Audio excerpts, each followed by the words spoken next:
for me, it's never about the position. It's all about my influence with the students. So when I'm tired, I listen to my body, and my body says, okay, you need to go ahead and get you some rest. So on the weekends, I try to get. I'm just a young lady from a little small town called Belgrade, Florida. I was born and raised here in Florida, and I just keep it very direct.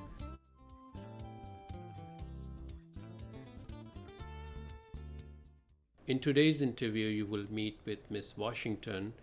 She is the principal at Seminole High School 9th grade center. I worked with her when I was a PTSA president of Seminole High School. You will find that she's very clear about what she wants to do, how she's living her life, and how she's driving her work, and the mission that she has for herself and her work.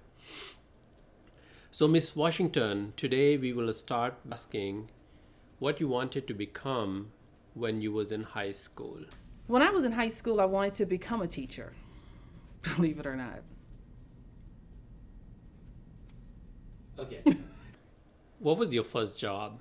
My first job, I worked at the city hall in my hometown. And then from there to the current job, what all happened? From high school, I went on to college. I worked in a hospital in college, and then when I left from college, I had a degree in cardiopulmonary science.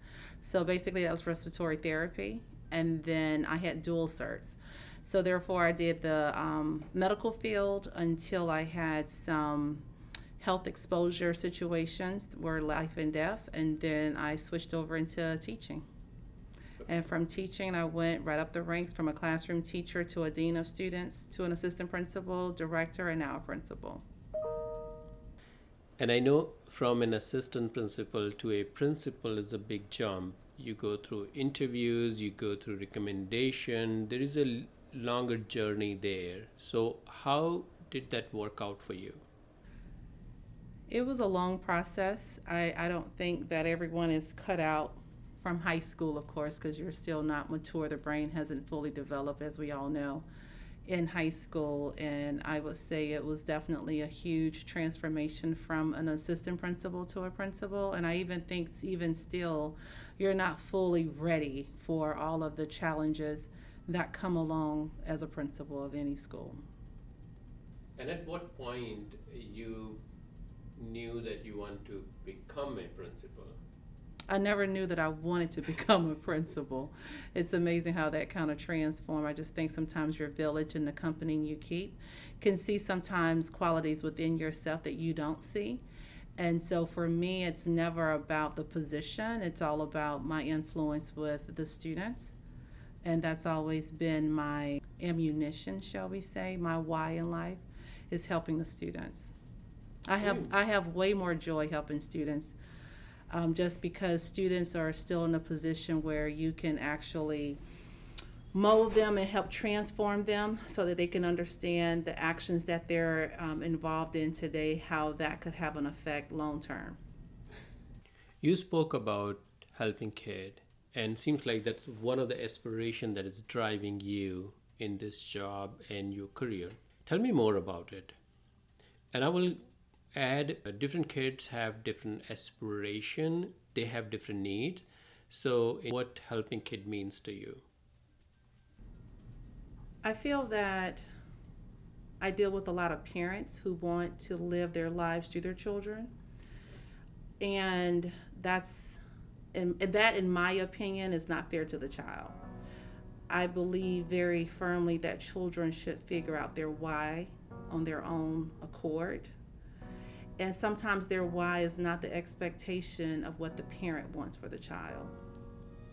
And I see the child struggle even more when they're trying to appease a number of folks.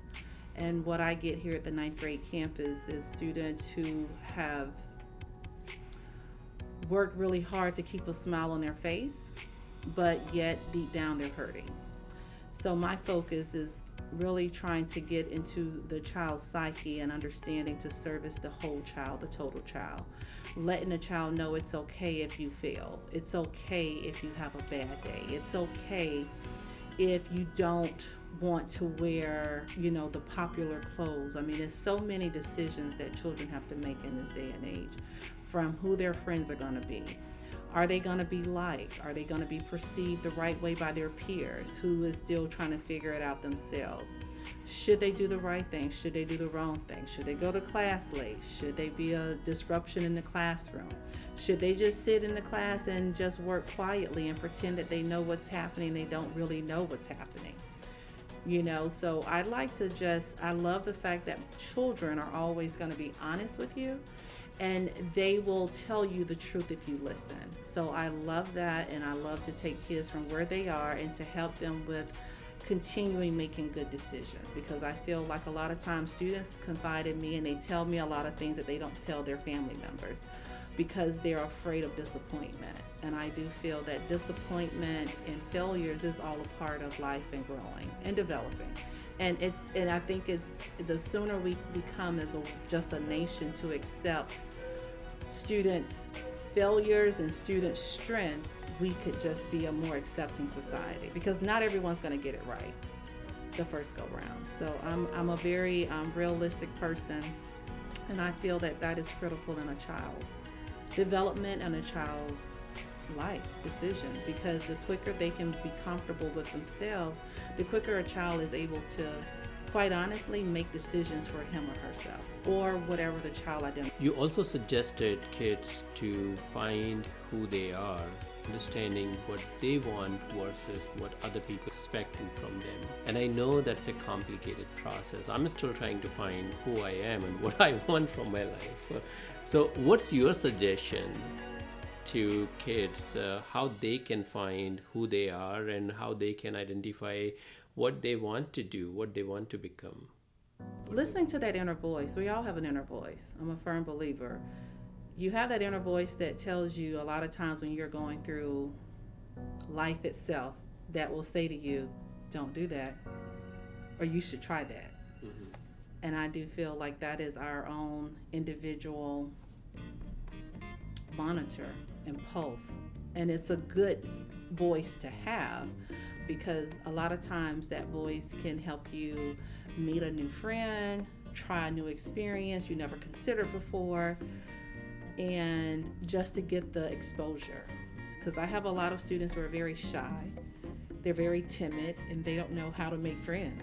And it's really important for them to understand it's okay. You don't have to push yourself on someone for them to like you. Just start very slow. So coming back to you, what drives you coming back to work and your aspiration? My motivation is life itself. I know sometimes people take it for granted, because I think a lot of times, and I think in light of this whole COVID pandemic, we have to appreciate life and laughter. So my why in life, quite frankly, is love, life, and laughter. I love the three. I like them when they're together. But yeah, that's it. Family is really important to me. And I think as long as you keep the things that are very important to you, along with a combination of my spirituality, it helps make decisions in my day-to-day work. Yep, I've learned how to disconnect and unplug when I'm outside of these four walls, because I have a family at home that I have to give attention and time to, the same manner in which I give time and attention to here at work. But I found that some people work so hard, and then when it's time to retire, they can't enjoy it because they basically pass away. Or when they do, there's no family or support system there for them in their final days on earth. So I feel like as we get older in life, you start to realize what's important. So my health, in so many capacities, whether that's physical or mental health, and like I said, the love of family and loved ones is extremely important for me. So I figured it out, I feel, and I go to bed at night. I have a little saying where I say, I'm glad I did versus I wish I would have. So that's my motto daily. So when I go to bed at night, I'm glad that I did reach out to this family, or I'm glad I did do this, or I did do that. I helped a student out here. I helped a teacher out. I helped support staff. Like, all I do when I get to work, from the moment I get out my car, is I'm helping. And so that's my why. To be the best I can be at all times, and to have that mentality where, and the mindset to say to myself, quite honestly, what can I do today to make a difference in someone else's world in a positive manner? I love the clarity you have about who you are, what you want to do, and what you're doing in everyday life. I have last 3 questions. There are days when you feel so much energy, and then there are days when you're not. So how do you handle those days? I practice walking a lot, exercise. So I'm a morning person, so I'm up before the alarm, which is usually at 3 to 4 a.m. every morning. And that's honestly 5 to 6 days a week. So when I'm tired, I listen to my body, and my body says, okay, you need to go ahead and get you some rest. So on the weekends, I try to get the rest, but sometimes, other obligations won't afford me to do so, because maybe I've committed to participate in something. But I have learned to say no. So if I'm extremely physically drained, I will have to just simply say no to other engagements, just so that I allow myself an opportunity to refuel and to refresh myself, so that I am able to be 100% present in whatever capacity that I choose to. Like, I've learned to stop being a people pleaser. I used to be a big people pleaser, but that just doesn't work for me and my psyche and my mental and physical health. So I've learned how to just tell people, unfortunately, respectfully, I'm not able to make whatever that engagement is. Because if I'm extremely tired, and it happens a lot, and that's why I don't commit a lot outside of things for my family and work, because I give pretty much all of myself between the two entities. How do you see your journey so far? And what's your aspiration for next 5 to 10 years? I am proud of where I am today, from where I started as a young lady, or a little girl growing up in a little small hometown. And in 5 to 10 years, I hope that I'm retired from my profession. And believe it or not, what I want to do when I retire, which is so interesting, I want to volunteer in the hospitals to feed the infants. And so I want to be able to just look back and see something, or a child or a past student, to say, you know what, Miss Washington, you made a difference. I remember when, and to me that is fulfilling in 5 or 10 years. My last question for you. What is your message to my audience? And my audience, kids who are in high school or college, the people who are in their early career, trying to identify what they want to do in their life, and trying to shape their career, what they can do today that has a longer term impact, and what would be your recommendation to these people?